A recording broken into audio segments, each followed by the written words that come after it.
Week 47 is here at Jupiter Comedy at Oak Tree Tavern this evening. As I mentioned last week, I'm starting to run a little shy on premises, starting to stretch minor things out a little bit much. Some project that I did this weekend, I'm doing that with. And also, my iPhone 5 arrived today, so I have not given this very much focus, and that's totally my own fault. But I do like one segue actually in particular, and I kind of like the premise of how it ends. Hopefully it goes okay. It's a little bit performance-driven in the sense that it needs to be delivered properly. I don't think I have it properly memorized, but with a little bit of work, I think it has legs.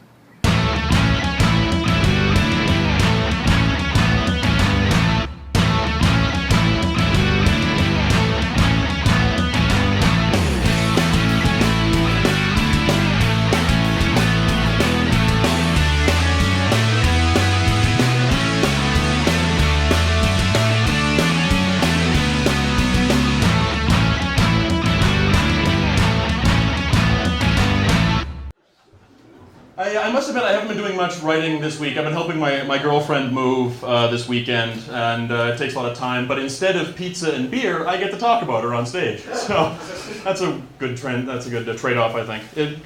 Dating a comedian is weird. Just don't date a comedian. It's not a good thing. Her mom's going to see this video and text her, "I told you so."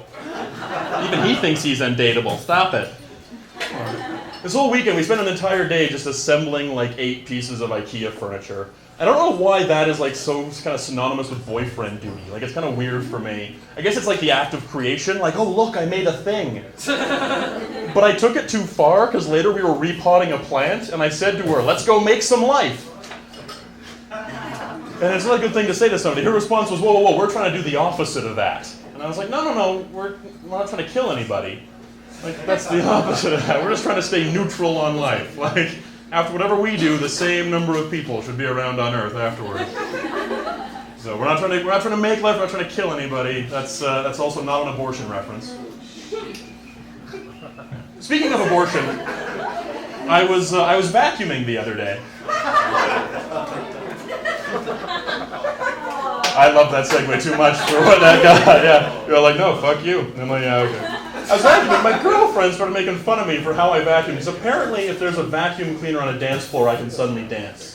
Like when I pull back, I kind of throw the toe. Like it's kind of a transition. Like I swap my leg for the vacuum cleaner. But I've never been made fun of for doing something domestic before. Like, that just seems so cruel to me. Like I thought that's what women like. Like I'm vacuuming, and she's like, "Oh, my socks are gonna get less dirty and then get all wet." Really, that's not how it works.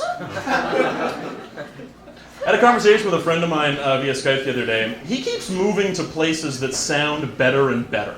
Like every time he moves, it just makes me so envious. Like first he moved from Calgary to Australia, then he moved to the Gold Coast, then he moved to Surfer's Paradise. I'm expecting a call in a few months like, "Oh, I now live in Daily Blowjob."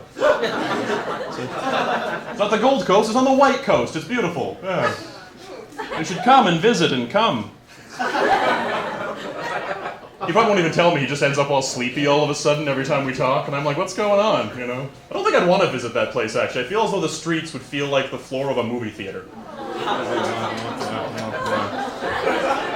Black lights would be illegal. Like, you can't, turn one of those on and look like a planetarium. As much as that pisses me off, though, like, he keeps moving to a better place, when I explain my life to people, they sometimes get mad at me, like, physically. Like, an average day for me is that I'll wake up whenever the fuck my body wakes me up. No alarms. No boss to answer to, nowhere to go. I check Facebook for like 20 minutes. Then I go to a nearby pub that does all-day breakfast. I'm served a Bailey's and coffee. And as I wait for my food, I just sit there and think about how awesome all of that is. Like, I just sit there and think, "Oh, I'm so glad I'm not you guys." Like, for like an hour. And don't take that personally, please. Because I guarantee you there's also something in your world that I'm envious of. Like, of the 7 deadly sins, envy is the one that I have the most of in me. The 7, of course, are lust, gluttony, greed, sloth, wrath, envy, and pride. I know a lot of you are looking at me and are like, "Sloth? Come on, that should really be the one." My friends thought the same, actually. They thought I was sloth. I had a pain in my foot this past week. I think I pulled a muscle. But when I told my friends about it, they were immediately like, "Oh, gout, you got gout, you're lazy, gout." I was like, "Thanks, now I have a pain in my foot and a pain in my ass. Shut up." I actually read up on it, but I don't have gout. That's fine. But it actually happened after a night of drinking, which is like one of kind of the indicator signs. Like after you drink, you can sometimes get foot pain. And I started thinking to myself, would I give up drinking to avoid the limp? And no, I wouldn't. Because if anything, you're going to go to a bar and have like a sob story and get more beer. It's like a vicious cycle. I think there's no problem about that. I was personally surprised that of the sins, mine wasn't wrath. And I was surprised about that because when I heard the list of the sins, I got angry when they said wrath. I was like, you fucking shitting me? How do you get back at people? You don't. Let's get this asshole. Right away. And no revenge is allowed in that system, which is weird. But living well is apparently the best revenge. So you can't get revenge or live well. Just punch him. Either way, you're going to hell. So, but like I said, I'm envious of everything that you guys like have in your life. Like if you're like even an inch taller than me or have straight hair, I'm envious of you. If you have more beer than I do right now, I'm envious of you. Like I want to seek wrath upon you, so that I could like use my gluttony and drink that and then sleep off the hangover with sloth. So I guess what I'm saying is I'll see you all in hell. Good night. Campaign around it.